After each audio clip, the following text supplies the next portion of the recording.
get it. So Detroit Pistons beat the Orlando Magic. No, I didn't watch. Didn't see no highlights for real. Had people texting me. I was watching. Damn, what was I watching? Oh, The Boys. The new episode of The Boys. I ain't watched, but from the stat sheet, I could see Cade defeated the Orlando Magic on his own. Paolo went for 45. He went for 45. Paolo still had some help offensively. He still had some help offensively. Think somebody else poured in 18, and he came out to end it. I think he was proving the point that, without Franz Wagner, I can carry the load, and he came out to close the game out. And Cade, came out stronger. Duren, he had 12 points. Wendell Carter didn't do nothing. But Duren didn't live up to expectations. Other than Tobias Harris, he dropped a 20-piece. Still can't hit that 3 ball from the corner to save his life. He was like 1 for 3 or something like that. And then that's just the only problem with Tobias Harris. I mean, he adequate defensively, he's an older player. It's just him shooting that corner 3. And that's why you hear rumors of them having interest in Lloyd Marketing. You hear them having interest in Trey Murphy. It ain't the point that it's just to the point that they can hit that jumper. They're a threat from that corner. And both a little bit more. Both show that they can score and be, Marketing on most teams can be the primary scoring option. Not saying he could be the best player on the championship team, but, we usually correlate being the best player with the best scorer. And that's one of the things I don't like in the NBA, because that's not necessarily true. Because if we talking about overall, how do you make your teammates better? I mean, how do you facilitate? Do you defend? Do you do the little things? Do you do the space? It's so many integral things in basketball that you can't measure with metrics that kind of hockey assist-ish.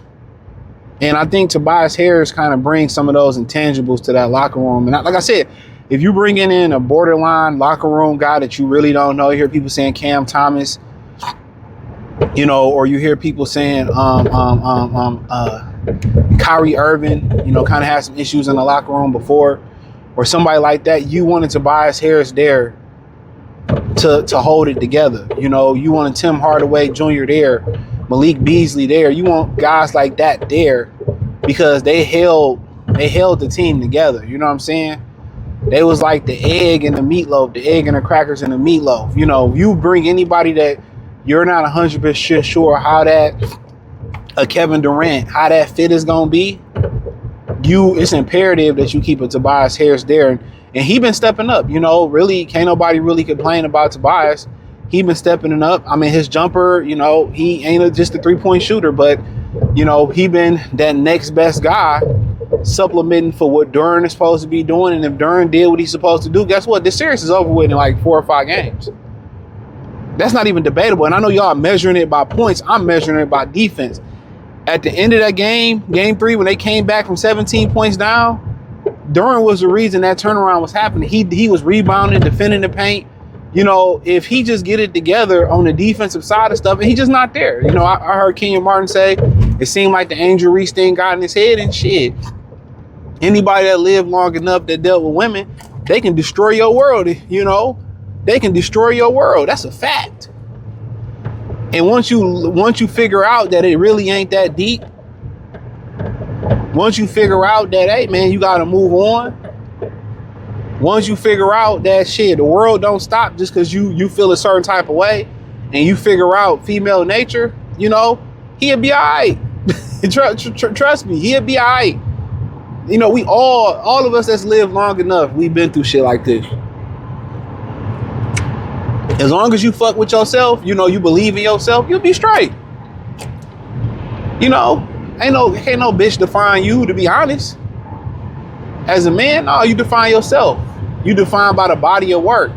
You define by your credibility, how you keep your word. That's what you define by. Don't let no bitch define you, respectfully. But if they gonna win game 6, it's hope. Yeah. The NBA need to string a couple of these series out, like the Rockets. I think the Rockets won last night. He need help.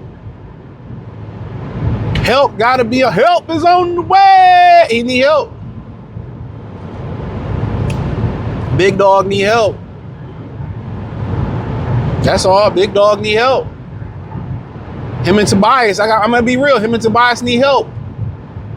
You know, they not gonna pull Marcus Sasser out the deep freezer. You can forget that. They not gonna pull him out the deep freezer. So help is gonna have to come in the sense of Duncan Robinson gotta have a hot night. Let me give you some practical things, some things that may actually happen. Duncan Robinson need to get hot. Cares Avert need to find a hot streak. Kevin Huerter need to find a hot streak. You know, some of those things gotta happen. They gotta, and you gotta hope that Cade can just be Cade at least. He don't have to be invincible, or he don't have to be fucking Homelander or some shit like that. Soldier Boy. It gotta be nothing like Superman. He ain't gotta be that. Cade just be Cade. You know, and you need Tobias to keep doing what he's doing. Maybe, you know, shoot the ball at a higher clip. But just keep doing what you're doing. But then you need a Duren to step up defensively and offensively. And not even you need Duncan to have a hot night. And you need LeVert or Huerter or Wu to get hot. If we gonna get Super Cade again versus Orlando, which you won't, not in game 6, you won't get Super Cade. But if you get Super Cade, and realistically, if Franz come back or not, if you get Super Cade, you still need Tobias do what he did, and you need somebody else to get hot. Woo, Duncan Robinson, Stu, Duren. You know what I'm saying? And maybe the thing may be getting Duren involved and clearing out the side for Duren and letting Duren work in the low and high post. That's what I would do. I just feel at that point, I would just try to feed him early. Fuck the pick and rolls. If we gonna make an adjustment, I say, big fella, we gonna pick and pop. You know, he can hit that 10-footer, that 12-footer, that 15-footer. I have him pick and pop. I would have him pick and pop. That would be my game plan. Pick and pop. Pick and pop, big fella. We gonna pick and pop. And they gonna live with you picking and popping. Pocket. Crash the boards. Pick and pop. Pick and pop. That'll be my adjustment. I'm gonna pick and you gonna just pop and you gonna shoot that 10 to 15 footer. And eventually when you pop, you hit him with the up fake, drive by him, get Wendell Carter. That's what I would do. Put him in the post, the low block early on, feed him clear off the side, feed him.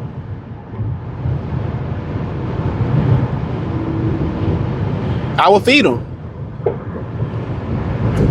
You and Wendell Carter go one-on-one. Because obviously they defending him off the pick and rolls. They crashing in on him. And to be honest, that's not necessarily his fault.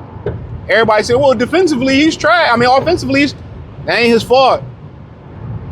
That's just showing you the lack of shooters that the Detroit Pistons have. If they can crash the paint and not respect the shooters, they can just crash on him.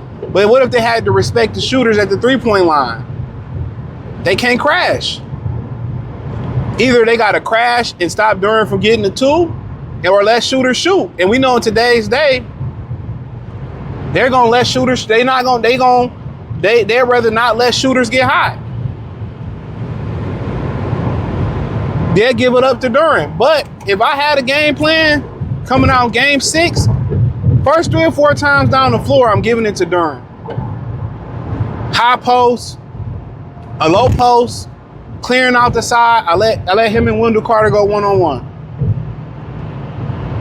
And I tell big fella, you can't be indecisive in your drop steps or your post move. Make one hard move and shoot your jump hook. If you gonna make another hard move, turn baseline and shoot a fadeaway. If you make it or miss it, I tell them, don't worry about it. I tell him, don't worry about it.